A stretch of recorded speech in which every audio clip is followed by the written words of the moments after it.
அப்போ கலக்க போதெல்லாம் ஆங்கர் பண்ணாரு, அது சரியா ஒர்க் அவுட் ஆகலன்னு சொல்லிட்டு தென் ஈ லெஃப்ட் ட்ரிச்சின்னு நினைக்கிறேன். அப்புறம் திருப்பி அவர் வந்துட்டு கூப்பிட்டு வந்தாங்க, டான்ஸ் வந்து பண்ணுங்க. அப்போ தான் டான்ஸ் எங்க இதில் தான் டான்ஸ் பண்ணி அதுக்கப்புறம் பயங்கர ஹிட் ஆனார். அதுலேயும் மெமிக்ரிலாம் பண்ணுறது. ஆமாம், நான் அந்த டான்ஸ் ஸ்டுடியோ நான் 2 பேரும் மெமிக்ரி பண்ணியிருப்போம். இந்த மொபைல் எனக்கு ஐயோ நீங்க வச்சுக்கோங்க. அண்ணன் தந்தா என்ன, தம்பிக்கு தந்தா என்ன, மாசம் மாசம் பில்லு கட்டுற கஷ்டம் இருக்கு.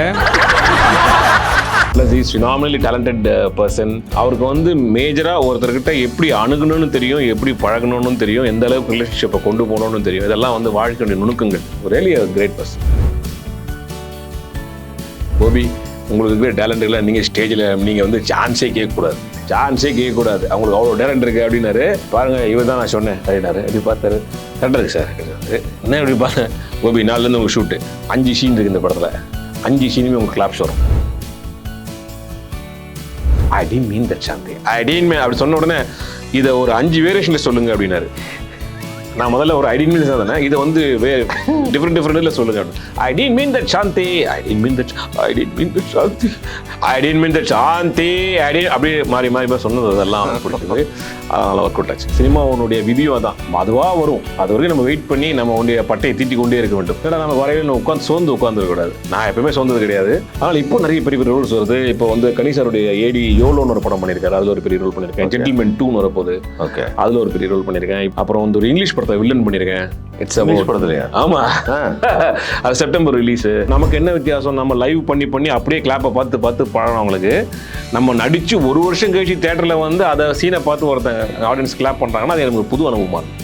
நீங்க அப்படி பாக்குறீங்க, லைவ் ஷோவுக்கும் சினிமாவுக்கும் உள்ள வித்தியாசம். ஆமா, நமக்கு தெரியும், நமக்கு கிளாப் வரும். நம்ம பண்ணும்போது நம்ம ஸ்பான்டேனியஸா அடிப்போம், கிளாப் வரும், அதுக்கும் சந்தோஷம் இருக்குல்ல.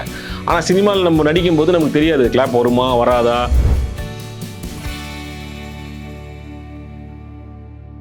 திரைக்குறள் நேயர்களுக்கு வணக்கம். இன்னைக்கு வந்து நம்ம ஒரு வர்சடைல் பர்சனை மீட் பண்ண போகிறோம். வர்சடைல் அப்படின்னா இது வரைக்கும் வந்து ஒரு ஆக்டராக பார்க்கலாம், ஒரு டைரக்டராக சொல்லலாம், இவர் வந்து ஒரு ஸ்டாண்டப் காமெடியாக சொல்லலாம், மிமிக்ரி ஆர்டிஸ்டாக சொல்லலாம், டான்ஸராக சொல்லலாம். இவர் வந்து போகாத துறையே இல்லை அப்படின்னு சொல்லலாம். அவர்கிட்ட இன்னும் நிறைய விஷயங்கள் நம்ம தெரிஞ்சுக்கிறதுக்காக அவரை நம்ம மீட் பண்ணுறோம். Welcome to the studio mister Padava Gopi அவர். வணக்கம். என்ன பற்றி சொல்லியிருக்கேன், யாரும் சொல்றீங்க. சாரிப்பா, வணக்கம். நல்லா இருக்கீங்களா? நல்லா இருக்கேன் சார். ஸோ இன்னைக்கு திரைக்குறளில் உங்களை பற்றி நிறைய விஷயங்கள் மக்கள் தெரிஞ்சுக்கணும்னு நான் ஆசைப்பட்றேன். சரி, ஸோ அதனால் வந்து உங்கள்கிட்ட சில கேள்வியெல்லாம் கேட்கலான்னு இருக்கேன்.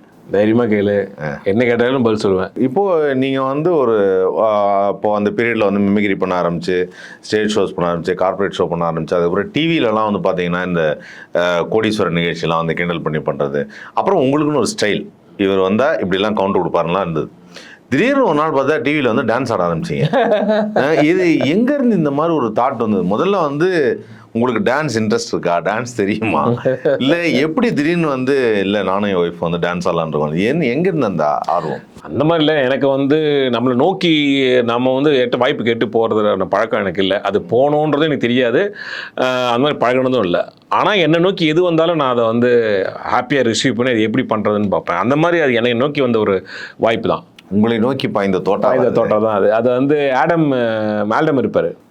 ஆல்டமுக்கு வந்து நான் அப்போது அந்த அவர் வந்து 6 மணிச்சில் 6 அது தெரியுமா, பார்த்துருக்கீங்க அந்த ஷோலாம் அவர் ஆர்கனைஸ் பண்ணுவார். அப்போது நான் வந்துட்டு இந்த EQன்னு ஒரு ஷோ பண்ணுறோம் விஜய் டிவியில். அப்போ அதோடைய மெயின் ப்ரொடியூசர் வந்து ஆல்டம். அவர் வந்துட்டு அப்போ வந்து அதை இது ஆரம்பிக்கிறாங்க, இந்த லுக்கிங் ஃபார் கப்புள்ஸ். அப்போ உடனே கோபி இந்த மாதிரி ஷோ இருக்குது, டான்ஸ் ஷோ போறியா அப்படின்னு கேட்டார். எனக்கு டான்ஸே வராது, சும்மா காமெடியாக இருக்குன்னாரு. அவர் தான் என்ன அந்த போக சொன்னார். அப்படிதான் போனோம். ஆனால் எனக்கு டான்ஸ் ஆடவே வராது, இன்னும் ஆட வராது. ஆனால் 22 எபிசோடு அதில் பார்ட்டிசிபேட் பண்ணோம். அந்த நீங்கள் பண்ண எபிசோடில் தான் சிவகார்த்திகேயன் வந்து ஆங்கர். அது ஒரு தனி எபிசோடு. ஆக்சுவலாக சிவகார்த்திகேயன் முதல்ல இல்லை, நான், ஜீவா, அப்புறம் வந்து அட்லி ஒய்ஃப் இருக்காங்கல்ல அவங்க, பிரியா, அப்புறம் அதர் பச்சை இந்த கணக்கானம் காலங்கள் இந்த இது அவங்களாம் தான் இருந்தாங்க முதல்ல. அப்போது நடுவில் வந்து இப்போ ஜீவா வந்து அவனுக்கு பிடிக்கல, அவனுக்கு ஏதோ ஒரு இதுனால வரமாட்டேன்டான். ஜீவா இல்லைன்னு ஒன்று அந்த பொண்ணு ஐஸ்வர்யா அவங்க அதை பாரு அவங்களுக்கு வந்து ரொம்ப அப்செட் ஆகி போச்சு. அவங்க டான்ஸர் அவங்க வந்து ரொம்ப ரிக்வஸ்ட்லாம் பண்ணாங்க, எனக்கு லைஃபே போயிடுச்சு, என் பேர் வந்து ஆட மாட்டேன்ட்டாரு அப்படின்னா. அப்புறம் இந்த பேர் ஹண்ட் ஆரம்பிச்சாங்க.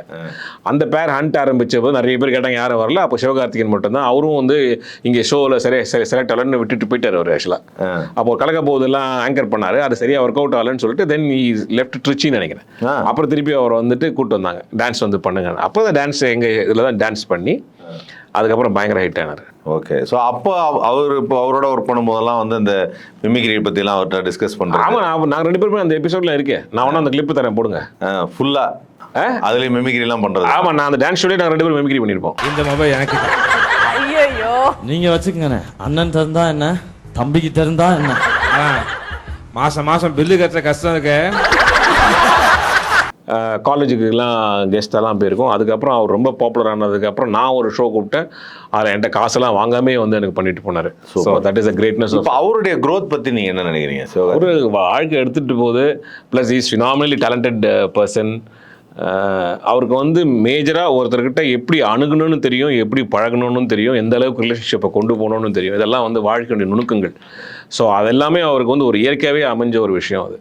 ஸோ இந்த மாதிரியான ஓப்பன் சினிமாவில் ஹைலி காம்படிட்டிவ் இன்றைக்கி ஒரு ஜென்ரேஷனில் பார்த்தீங்கன்னா இன்றைக்கி நேஷ்னல் ப்ராடக்ட்லாம் இல்லை, இன்றைக்கி வேர்ல்டு ப்ராடக்ட் தான் எல்லாருமே. இன்றைக்கி எல்லாருமே வேர்ல்டு மூவிஸ் ஆகிப்போச்சு இன்றைக்கி இருக்கிற ஒரு சோஷியல் மீடியா பிளாட்ஃபார்ம்னால. ஸோ இது எல்லாமே அவங்க ஹேண்டில் பண்ணுறாங்கன்னா ஒரு விதி ஒரு பக்கம் இருந்தாலுமே அவங்களுடைய கான்ஷியஸ் கவனம், வாழ்க்கை கான்ஷியஸ் கவனம் இதெல்லாம் இருக்குது. Is really a great person. So இந்த மாதிரி ஒரு ட்ராவலில் பார்த்தீங்கன்னா இப்போ படவா கோபி அப்படிங்கிறவர் வந்து ஒரு மிமிக்ரி ஆர்டிஸ்ட்டு, ஒரு ஸ்டாண்டப் காமெடி இல்லாமல் ஒரு நல்ல ஆக்டராகவும் நிறையா படத்தில். அதுவும் இதே மாதிரி தான். ஒரு திடீர்னு ஒரு படம் வரும், அதில் வருவீங்க, அப்புறம் பார்த்தா ஒரு 4-5 படம் காணாம அப்புறம் திடீர்னு பார்த்தா மறுபடியும் அடுத்த படத்தில். ஆனால் ஒவ்வொரு படத்துலையும் வந்து நடிக்கும் போது அவர் வர்ற போர்ஷன் மட்டுமே வந்து பார்க்கறதுக்கு இன்ட்ரெஸ்டிங்காக இருக்கும் அப்படிங்கிறது நிறைய பேர் பார்த்துட்டு சொல்கிறாங்க. அப்போ அந்த போராளி படத்துலலாம் பண்ணும்போது இந்த சாந்தி இல்லை அந்த கேரக்டர்லாம் பண்ணும்போது இல்லை, அது வந்து எவ்வளோ நேச்சுரலாக பண்ண முடியுமோ. அதாவது பெரிய ஸ்கிரிப்டட்லாம் இல்லை, டயலாக்லாம் எழுதி கொடுக்கல, நான் மனப்பாடம் பண்ணிலாம் சொல்லலை. அதை வந்து எவ்வளோ அழகாக வந்து அந்த ஒய்ஃப் கேரக்டர் எப்படி ஹேண்டில் பண்ணுறாரு அப்படிங்கிறதுக்கு அந்த சீனு. ஸோ அது எப்படி அதெல்லாம் வந்து ஒர்க் ஆச்சு, எப்படி உங்களுக்கு அந்த இன்ட்ரெஸ்ட் நடிக்கிறதுல நேச்சுரலாக ஒரு ஆக்டிங்? நடிக்கிறதுல எனக்கு பெரிய இன்ட்ரெஸ்ட்லாம் ஒன்றும் கிடையாது. நடிக்கிறதுல இன்ட்ரெஸ்ட்லாம் எனக்கு ஒன்றும் கிடையாது. ஆனால் நம்மளை நோக்கி வந்துருச்சுன்னா நம்ம அதை எப்படி பெட்டராக பண்ணணுன்ற பெஸ்ட்டாக பண்ணணுன்றதுல பயங்கர கவனம் செலுத்துவேன். ஸோ சென்னை 28 அப்படி தான் ஆச்சு. இது போராளி வந்து எப்படின்னா, நான் வந்து மெட்ராஸ் மெடிக்கல் காலேஜில் சீஃப் கெஸ்ட்டாக போயிருந்தேன். அப்போது இருக்கும்போது கனி சாரும் அதில் சீஃப் கெஸ்ட்டாக வந்தார்.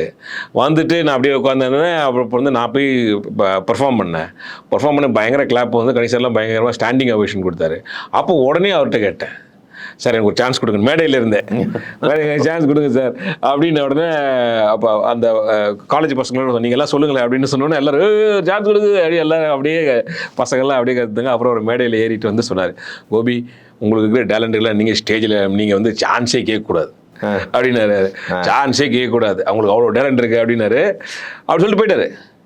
அப்புறம் ஒரு 6 மாதம் நானும் அவர் தொடர்பில் இல்லை, அவரும் என்கிட்ட பேசவே இல்லை. அதான் கேட்கக்கூடாதுன்னு சொல்லிட்டு. ஆமாம், அதெல்லாம் மட்டும் அது சும்மா அந்த மொமெண்டமில் நம்ம கேட்டாச்சு. டேரக்டர் ஒரு 6 months கான்டாக்ட் இல்லை. அப்புறம் திரும்பி ஃபோன் பண்ணார், கோபி எங்கே இருக்கீங்க அப்படின்னாரு. வீட்டில் தான் சார் இருக்கேன் அப்படின்னா. சரி இங்கே குரோம்பேட் வாங்க அப்படின்னாரு. என்ன சார்? சரி குரோம்பேட் வாங்க அப்படின்னாரு. லொக்கேஷன்லாம் சொல்லியிருந்தாங்க. அப்புறம் போனேன். குரோம்பேட்டில் போனால் அங்கே ஏதோ ஷூட்டிங் நடந்துட்டு இருந்தது.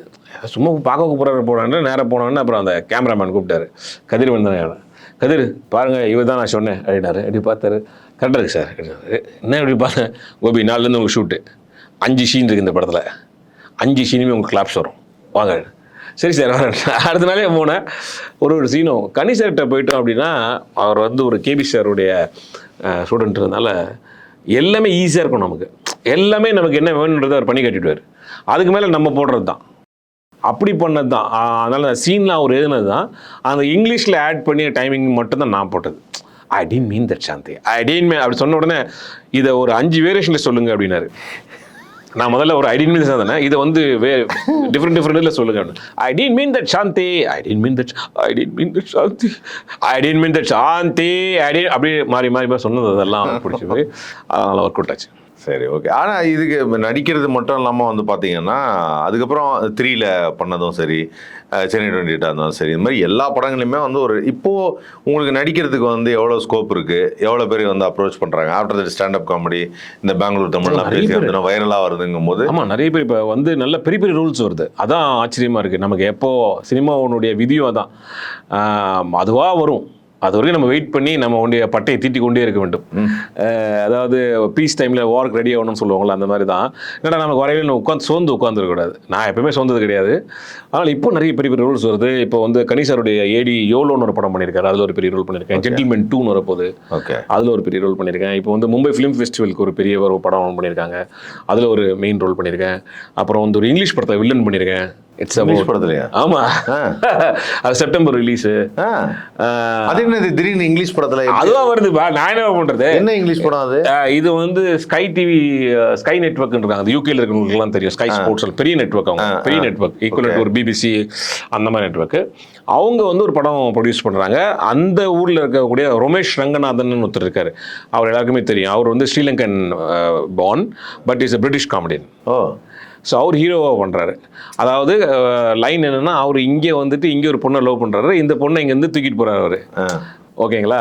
இந்த லோக்கல் ஏரியாவில் நான் வந்து ஒரு பெரிய ஒரு தாதா இந்த ஏரியா, நம்ம ஏரியா பொண்ணை தூக்கிட்டு போகிறார். ஸோ பிரிட்டிஷ் காமெடியனுக்கு இந்தியன் ஸ்டாண்டப் காமெடியன் வந்து தாதா. அது எப்படி நம்ம கண்டுபிடிச்சாங்கன்றலாம் தெரியாது, அது கடவுளுடையது. இவ்வளோ பேர் இருக்காங்க இல்லையா? இல்லை, அப்போ நம்ம வந்து பிரிட்டிஷ்க்கு ஆப்போசிட்டாக தான் பண்ணுறோம். என்ன சொல்கிறேன்னா, அது எவ்வளோ பேர் நமக்கு வந்து எவ்வளோ பேர் இருக்காங்க இன்றைக்கி பார்த்துங்க. எத்தனை ஸ்டாண்டப் காமெடியன்ஸ் இருக்காங்க, எத்தனை பேர் இருக்காங்க. அதில் நமக்கு மட்டும் ஏன் வரணும் தேடி?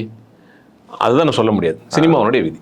ஓகே. அண்ட் இது இப்போ இந்த இன்டர்நேஷ்னல் ஃபிலிம் ஃபெஸ்டிவல் அப்படிலாம் சொல்கிறீங்க இல்லையா, அதில் இன்டர்நேஷ்னல் அவார்ட் வின்னிங் ஒரு ஷார்ட் ஃபிலிம் ஒன்று பண்ணுனீங்க இல்லையா, அந்த வாட்டர் ஸ்கார்சிட்டி பற்றி? ஆமாம், சென்னை வாட்டர் ஸ்கார்சிட்டி. திடீர்னு என்ன சமுதாய கருத்துக்கள்? சமுதாயத்தை பற்றி எப்பவுமே அக்கறை உண்டு. அதுவும் ப்ளஸ் ஆறு பற்றி எனக்கு ரொம்ப பிடிக்கும். ஆறு ரொம்ப பிடிக்கும். ரிவர் லவ்வர்னா என்னன்னு கேட்டிங்கனாக்கா, என்னுடைய சின்ன வயசில் நான் அந்த அடையார் இருக்கு இல்லையா, அது அந்த ஆத்தோரம் தான் எங்களுடைய காலனி. ஸோ அது அந்த ஆத்தோரம் தான் எங்களுடைய காலனி. நாங்கள் வந்துட்டு எங்களுக்கு வந்து ஒரு பெரிய ஒரு நண்பன் மாதிரி, அது நண்பி. ஏன்னா என்ன ஒரு சோகமாக இருந்தாலும் அங்கே தான் இருப்போம், சந்தோஷமாக இருந்தால் அங்கே தான் இருப்போம், டைம் இருந்தாலும் அங்கே தான் இருப்போம், டைம் இல்லைனாலும் அங்கே தான் இருப்போம். அவ்வளோ ஒரு ஃப்ரெண்ட், அது அவ்வளோ க்ளீனாக பலன்னு இருக்கும். அதாவது நீங்கள் வந்து என்னுடைய ஃப்ரெண்ட்ஸ் எல்லாம் பார்த்தீங்கன்னா மீனை வந்து தூண்டிலில் போட்டு பிடிக்க மாட்டாங்க, நாங்கள் தூண்டிலில் போட்டு பிடிப்போம். என் ஃப்ரெண்ட்ஸ் எல்லாம் இருக்காங்க, உண்டி கோல் அடிப்பாங்க மீனை. அந்த அளவுக்கு மீன் தெரியும்.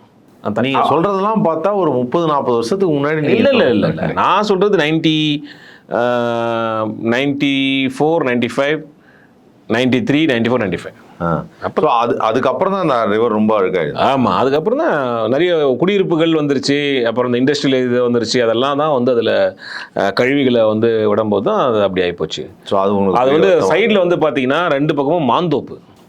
ஸோ ஒரு ரிவர் வந்து இப்போ அடையார் என்றால் அர்த்தம் என்ன சொல்லுங்க பார்ப்போம்? அடையாறு, அது பேரே அடையாறு ஆறு இல்லை, அது பேரே அடையாறு. பெரினியல் ரிவர், அதாவது அது என்னைக்குமே நிக்காது, போயிட்டே இருக்கும். அடையாறு ஆறு. ஓ, அதான் அடையாறு. ஆமா, அது வந்துட்டு அடையாறு ஆறு இல்ல. அது வந்து இப்ப ரீசெண்டா எப்படி பண்ணா அடையாறு ஆறு, அடையாறு ரிவர் பக்கம் நான் பார்த்தேன். It is not Adyar river, it is அடையாரே ரிவர் தான். ஓகே. ஸோ அது அப்படி இருந்த ஒரு ரிவர், 2 பக்கம் மாந்தோப்பு, அவ்வளோ அழகாக இருக்கும். மீன் பிடிப்போம், எரும மாடு குளிச்சுட்டு இருக்கோம், பக்கத்தில் நாங்கள் குளிப்போம், 2 சேர்ந்து குளிப்போம். அவ்வளோ அற்புதமாக இருக்கும், அவ்வளோ ஒரு ஸ்ட்ரெஸ் ஃப்ரீ. உங்களுக்கு வந்து அவ்வளோ அற்புதமான ஒரு ஆறு இப்படி ஆகிட்டதில் எனக்கு ஒரு வருத்தம் உண்டு.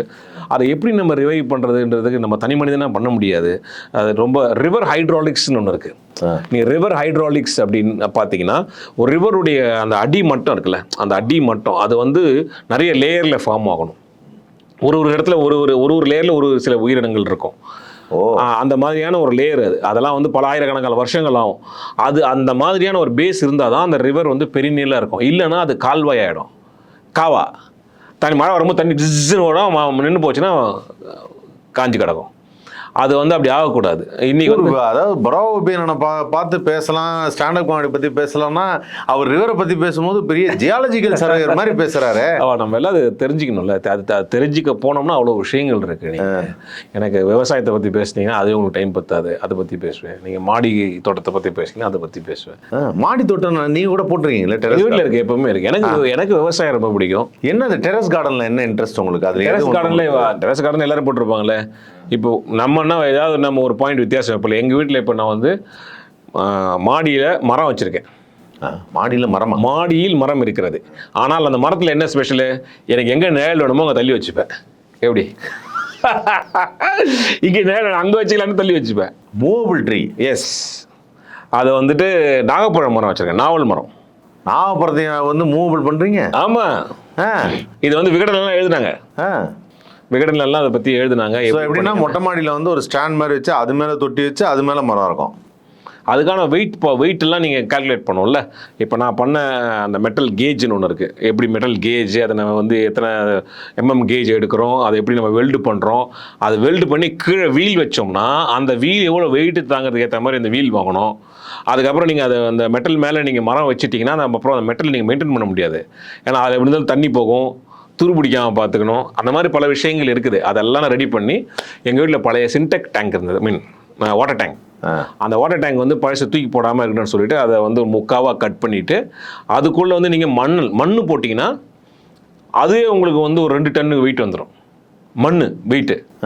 ஸோ மீடியம் வந்து மண்ணாக இல்லாமல் கொஞ்சம் சாஃப்டாக இருக்கணும். ப்ளஸ் வந்து மரத்தை வந்து ஹோல்டு பண்ணணும். அந்த மாதிரியான சில விஷயங்கள்லாம் ஆட் பண்ணி இவ்வளோ பர்சன்டேஜ் ஆஃப் மண், கோகோ பீட்டு, அப்புறம் மர இலைகள், அந்த மாதிரி காம்பினேஷன்லாம் போட்டு லெஸ் வெயிட் மீடியமாக போட்டு அது உள்ள மரத்தை வச்சு, மரம் வந்து பெருசாக வளர்ந்ததுன்னா வச்சுங்களேன், காற்று அடிச்சதுன்னா ரூட் ஆகிடும் அப்படியே. சரியா? மொத்தமாக தூக்கிடும் வெயிட்டுக்கு. அதனால் அது ஒரு பர்டிகுலர் ஹைட்டை நீங்கள் மெயின்டைன் பண்ணணும். இவ்வளோ வேலை இருக்குது. இன்ட்ரெஸ்ட் தான். ஸோ அதாவது என்னன்னா கலை ஆர்வங்கிறத தவிர்த்து இயற்கை மேலே அப்படி ஒரு ஆர்வம் எப்பவுமே உண்டு. ஸோ இது வந்து ஒரு வித்தியாசமாக இருக்குது. இந்த ஆங்கிள் ஆஃப் படவா கோபி அவர் வந்து நிறைய பேர் பார்த்துருக்க மாட்டாங்க. இது சரி. அப்புறம் எனக்கு ரொம்ப நாளாக ஒரு டவுட்டு, கோபி அப்படிங்கிறது உங்கள் பேர், படவாங்கிறது யார் கொடுத்ததே இல்லை. யார் கொடுத்தது? அது என் பேர் வந்து கோபி கிடையாது. என் பேர் வந்து கோபாலகிருஷ்ணன். கோபாலகிருஷ்ணன். எஸ், கோபாலகிருஷ்ணன் தான் என் பேர். நாங்கள் கல்லூரி காலத்தில் மிமிக் படவாஸ் அப்படின்னு வச்சுருந்தோம். அதில் வந்து ஒரு 6-7 பேர் இருந்தாங்க நண்பர்கள். அவங்க எல்லாருக்குமே இந்த அடைமொழி உண்டு. இது படவாங்கிற வார்த்தை வந்து தமிழா? படவான்ற வார்த்தை தமிழ் தான். நீங்கள் அதெல்லாம் ஆராயக்கூடாது. ஏன்னா ஒவ்வொரு மொழியில் ஒவ்வொரு இதுக்கு ஒரு அர்த்தங்கள் இருக்கு. அது இல்லை, அந்த பேரை சொல்லும் போதே இல்லை ஆந்திராலையும் எடுத்துப்பாங்க போல இருக்கு. படவா கோபி அப்படின்னால எங்கனாலும் எடுத்துப்பாங்க. அது என்கிட்ட நிறைய பேர் இது கேள்வி கேட்பாங்க, மெசேஜ் அனுப்புவாங்க. இது ஹிந்தியில் என்ன அர்த்தம் தெரியுமா, இது கன்னடத்தில் என்ன அர்த்தம், அதுக்கு அர்த்தத்துக்கு நமக்கு என்ன கவலை இருக்கு. எனக்கு இங்கே வச்சது நம்ம அர்த்தம் தான் நம்ம பார்க்கணும். நம்ம இங்கே வச்சது அர்த்தம். ஒரு குழந்தைய நீங்கள் வந்து ராஸ்கல்னு சொல்ல மாட்டீங்க. ஏன்னா குழந்தைய வந்து படவான்னு சொல்லுவேன் இல்லையா? அது பண்ணக்கூடிய பல சில விஷயங்கள், பல குறும்பான விஷயங்கள் இல்லையா? அது ஒரு ஏற்றுக்கக்கூடிய ஒரு குறும்பான ஒரு விஷயமா இருக்கும். ஸோ ஒரு சைல்டிஷ் அதுதான் என்னுடைய அர்த்தம். எனக்கு நிறைய பேர் மெசேஜ் அனுப்புவாங்க, ரெஃபரன்ஸ்லாம் எடுத்து அனுப்புவாங்க, பத்தியா படவான என்னெல்லாம் சொல்லியிருக்காங்க அப்படின்ட்டு. நான் கூட நினைச்சேன் மிமிக்ரி பண்ணும்போது மேஜர் சுந்தரராஜன் வாய்ஸ் எல்லாம் பண்ணுவார் போல இருக்கு. இல்லை படவா ராஸ்கல் அந்த மிமிக் படவாஸ் அந்த பேர் வச்சுட்டாங்க. அந்த காலேஜில் மிமிக் படவாஸ் அப்படின்னு எல்லாருக்கும் அந்த பேர் உண்டு. படவா ஜெய், படவா ஷாம் அப்படி தான் சொல்லுவாங்க. காலேஜ் கல்ச்சர்ஸ்லாம் போகும்போது எல்லாருக்குமே அந்த அப்படி தான் சொல்லுவாங்க.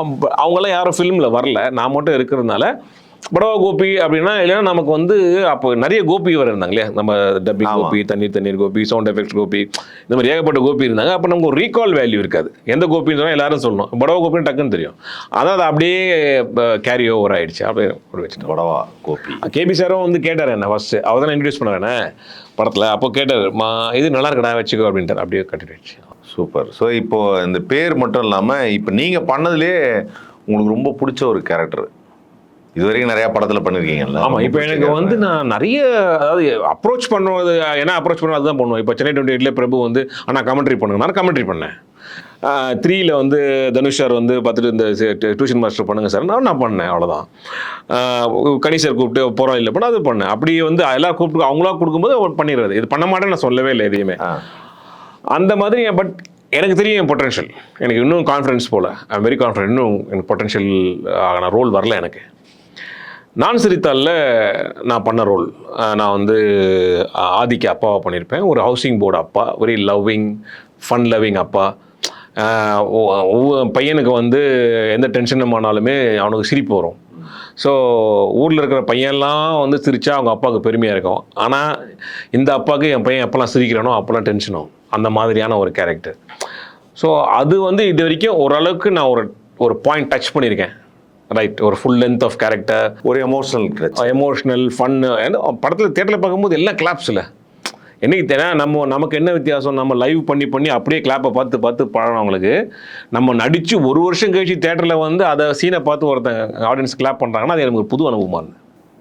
நீ அப்படி பார்க்குறீங்க, லைவ் ஷோவுக்கும் சினிமாவுக்கும் உள்ள வித்தியாசம். ஆமாம், நமக்கு தெரியும், நமக்கு கிளாப் வரும், நம்ம பண்ணும்போது நம்ம ஸ்பான்டேனியஸாக அடிப்போம், கிளாப் வரும், அதுக்கும் சந்தோஷம் இருக்குல்ல.